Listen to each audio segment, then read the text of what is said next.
రాష్ట్ర కమిటీ పిలుపు మేరకు రాష్ట్రంలో అన్ని జిల్లాలలో ఇవాళ రేపు ఆశా కార్యకర్తల ధర్నాలు జరుగుతూ ఉన్నాయి. అందులో భాగంగానే కరీంనగర్ జిల్లాలో కూడా అన్ని మండల కేంద్రాల నుంచి ఆశా వర్కర్లు తరలి రావడం జరిగింది.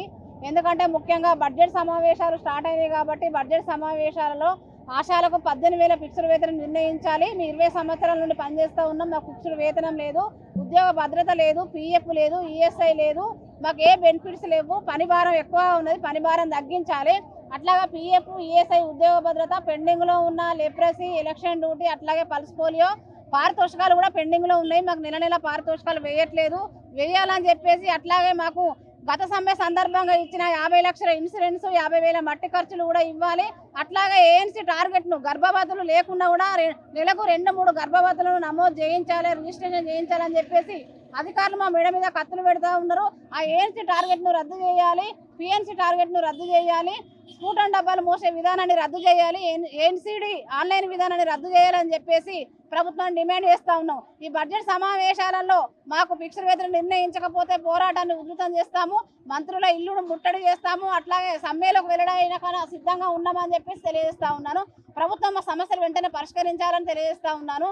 నా పేరు మారెల్ల శ్రీలత, ఆశా యూనియన్ జిల్లా ప్రధాన కార్యదర్శి. ఆశా వర్కర్ల న్యాయమైన డిమాండ్లను వెంటనే పరిష్కరించాలని చెప్పి సిఐటి డిమాండ్ చేస్తూ ఉంది. కాంగ్రెస్ పార్టీ ఎన్నికల ముందు అనేక హామీలు ఇచ్చింది. మేము కనుక అధికారంలోకి వస్తే ఆశా వర్కర్లకు సంబంధించింది ఫిక్స్డ్ వేతనం ఇస్తామని చెప్పారు. అట్లాగే ప్రమాదం వస్తూ చనిపోతే మేము 50 లక్షలకు వచ్చే విధంగా ఇన్సూరెన్స్ చేస్తామని చెప్పారు. అట్లాగే మట్టి ఖర్చులు ఇవన్నీ కూడా ఇస్తామని చెప్పారు.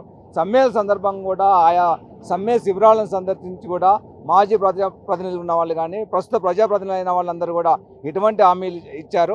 ఎన్నికల్లో గెలిచి ఇప్పటికీ 2 సంవత్సరాలు కావస్తుంది. ఏ ఒక్క సమస్య పరిష్కారం చేయకపోగా నెల నెల ఇవ్వాల్సిన పారితోషికాలు కూడా 4-5 నెలలకు పైన పెండింగ్ పెడతా ఉన్నారు. నెల నెల ఇవ్వాలని చెప్పి వెంటనే పెండింగ్ వేతనాలు చెల్లించాలని చెప్పి కూడా డిమాండ్ చేస్తున్నాం.